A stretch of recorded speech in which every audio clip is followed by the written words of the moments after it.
Caso Andrei Chikatilo. Responsável por mais de 60 mortes, Andrei é considerado um dos serial killers mais perversos e cruéis da história e do mundo. Conhecido pela famosa prática de guardar suas vítimas dentro de uma mala e jogar no rio, e por ter sido julgado dentro de uma jaula, fato que fez o seu caso ficar tristemente histórico.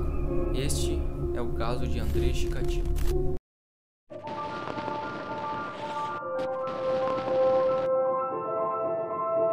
Oi, eu sou Lorenzo e hoje nós vamos falar de uma história que é bastante cruel e bem séria. Por este motivo, o vídeo vai ser bem diferente do anterior, pois nesse caso a situação é bem mais triste e profunda.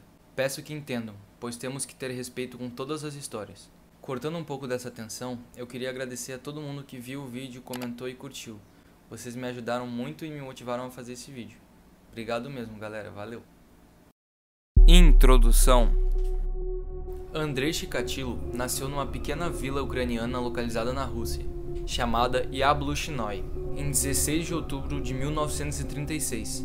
A fome era um constante problema do país na época, o que levava a uma única escolha: o canibalismo. Na infância, Chikatilo e seus irmãos eram atormentados pela história do seu irmão mais velho, que teria sido sequestrado e assassinado. Stefan era o nome dele. Ele teria sido canibalizado na década de 1930. 6 anos antes do nascimento do seu irmão. Apesar da seriedade que a mãe de Chikatilo contava a história do seu irmão, nunca foi encontrado nada que comprovasse a existência dele. Não tinha nem documento de nascimento nem de morte. Ele simplesmente não existia. O seu pai, que se chamava Roman, foi feito como prisioneiro na Segunda Guerra, recrutado em 1941. E em 1943, a mãe de Chikatilo deu à luz a uma menina. Porém, como seu pai estava preso durante o período, acredita-se que a menina nasceu em decorrência de um estupro, o que era bem normal na época da guerra. A família morava em um casebre bem simples, que tinha apenas um cômodo, então é muito provável que Chikatilo e seus irmãos presenciaram toda a ação dos soldados. Desde pequeno, Andrei acumulava problemas, e além da guerra, o garoto se descobriu míope, quase cego, e sofredor de um distúrbio sexual, a impotência. O mesmo acreditava que ao nascer tinha sido cegado e castrado. Isso vai influenciar muito nos crimes dele. Vocês vão ver. Quem foi Andrei Chikatilo? O menino sempre teve uma paixão por livros e se destacava na escola. Porém, era ridicularizado frequentemente e não tinha nenhum amigo. Aos 16 anos, ele era editor do jornal escolar. Com 20 anos, Andrei tinha mudado. Seus ombros estavam largos e ele estava cada vez mais forte. A situação de desrespeito agora tinha mudado. O menino que antes sofria bullying agora era respeitado na escola. Porém, sua vida não tinha mudado muito fora da escola. Continuava sem amigos e sem relação nenhuma com mulheres. Depois de ser convocado para o exército, Chikatilo, após 3 anos, voltou a morar com sua mãe. E nesse período, teve seu primeiro namoro, que durou 3 meses, com uma mulher divorciada. Porém, o relacionamento não deu certo por causa de sua impotência. Aos 27, se casou e teve 2 filhos não desejados. O início. Formado, Andrei começou a trabalhar numa escola para rapazes, situada em Rostov-do-Don, onde aconteceram os principais crimes. Nesta escola, se tornou alvo de piada e virou chacota. Devido ao seu longo pescoço e sua postura estranha, ele era chamado de Ganso, e posteriormente chamado de Maricas, uma vez que passou a molestar estudantes no dormitório. Apesar de sua idade e tamanho, Chikatilo se sentia muito intimidado com os alunos, e por isso começou a levar uma faca junto com ele. Em 1973, cometeu sua primeira agressão sexual em uma menina de 15 anos. A mesma conseguiu fugir. Nessa mesma época, sua mãe acabou falecendo. E lembrando, Andrei não foi punido por nenhum desses crimes, tanto o molestamento dos alunos quanto o abuso na menina de 15 anos. Em 1978, Andrei foi demitido da escola onde trabalhava devido a um corte de funcionários e foi para Shagytin. Então, achou outra escola e conseguiu o cargo. Em 22 de dezembro do mesmo ano, ele cometeu o seu primeiro assassinato. A primeira vítima. A escolhida foi uma garotinha de 9 anos, chamada Yelena Zakotnova.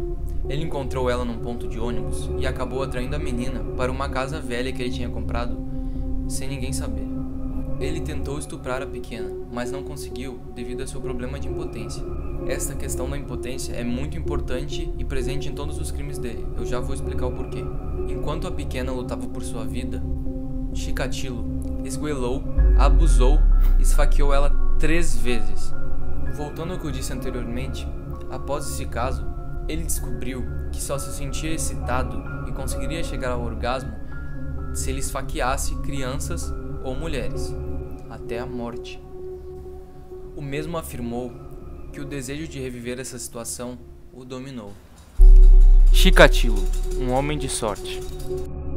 Quando a polícia encontrou o corpo da menina, acabaram associando o crime a um estuprador que estava incondicional, chamado Alexander Kravchenko. O homem, devido à pressão da polícia, acabou assumindo o caso, mesmo sabendo que não foi ele e que não tinha nenhuma prova contra ele. Uma mulher que estava presente na noite do crime foi à polícia depor e acabou fazendo um retrato falado de Andrei. Após o retrato ser distribuído, o diretor da escola onde Chikatilo trabalhava acabou percebendo a semelhança e chamou a polícia.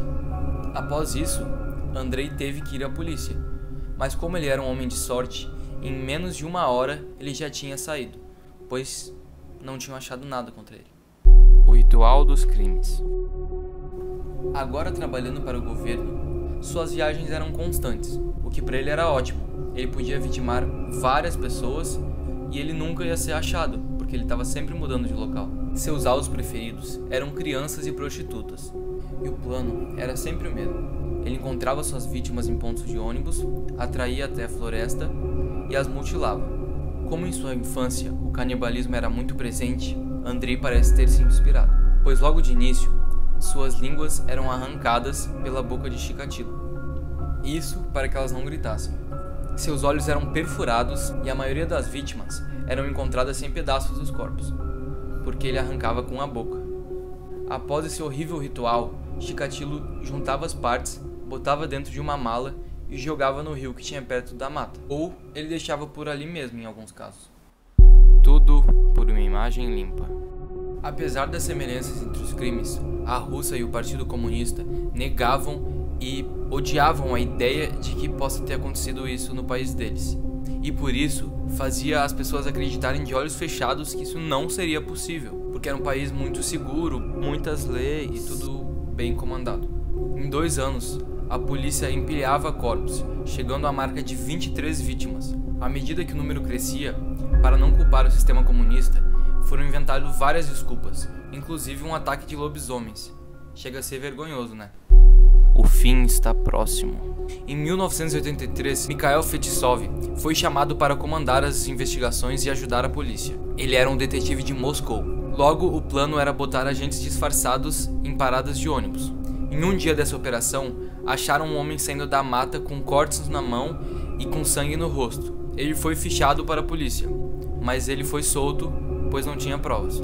Mas como a sorte de Chikatilo estava chegando ao fim, após alguns dias, eles acharam o corpo na mata e relacionaram totalmente com Chikatilo. O assassino tinha finalmente sido pego. O tribunal. Desta vez, a besta de Rostov agora estava no tribunal. Ele negou todas as acusações que fizeram para ele. Porém, após umas consultas no psiquiatra, ele acabou se abrindo e contando detalhes obscuros sobre os casos. No final, Chikatilo confessou ter tirado a vida de 56 pessoas, sendo elas mulheres e crianças. A polícia só achou 53 corpos, mas a confissão de 56 surpreendeu a todos, até a polícia, pois eles só tinham achado 36 até o momento do julgamento. O vergonhoso julgamento. O seu julgamento durou 6 meses. Na primeira gravação das 2 que temos acesso, Andrei parecia estar pedindo para as pessoas terem pena e fazendo carinha de coitado, e negava tudo o que tinha feito, usando a desculpa de ser louco. Já na segunda gravação, Andrei parecia sujo e mostrava um semblante perverso e de um louco mesmo. Xingou e brigou com as famílias e até mostrou seu pênis, para provar que não tinha piolhos pubianos, boato que estava circulando na época.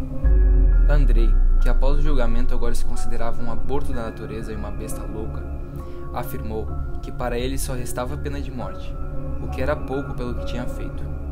Porém, o julgamento foi uma vergonha e entrou para a história, pois o estripador estava dentro de uma jaula e ainda assim proferia palavras ofensivas, onde se encontravam oficiais, mães, irmãos e parentes de todas as vítimas, que ficaram ainda mais horrorizados. No fim, ele foi executado com um tiro atrás da sua orelha direita, o que não se comparava minimamente pelas crueldades já feitas por ele. Agradecimentos. Bom, é isso, galera. Obrigado por assistirem o vídeo, espero que vocês tenham gostado. Não queria horrorizar ninguém, mas essa história é bem cabulosa mesmo. Bom, é isso. Se inscrevam, tanto no canal quanto no meu Instagram. Deem like, ativem o sininho e, por favor, compartilhem. Esse vídeo foi muito difícil e cansativo de fazer, mas tá tudo bem. Desculpa estar rindo, gente, mas é que deu muito errado, mas agora deu certo. Eu queria agradecer o apoio do último vídeo e quero que vocês me ajudem a fazer esse vídeo crescer mais ainda. Se inscrevam e sigam realmente o Instagram, porque eu fiz a enquete lá, só que como ninguém me respondeu, eu tive que pegar o meu caso mesmo. Meu caso não, né? Um caso que eu escolhi. Mas é isso, gente. Beijão e obrigado pela atenção.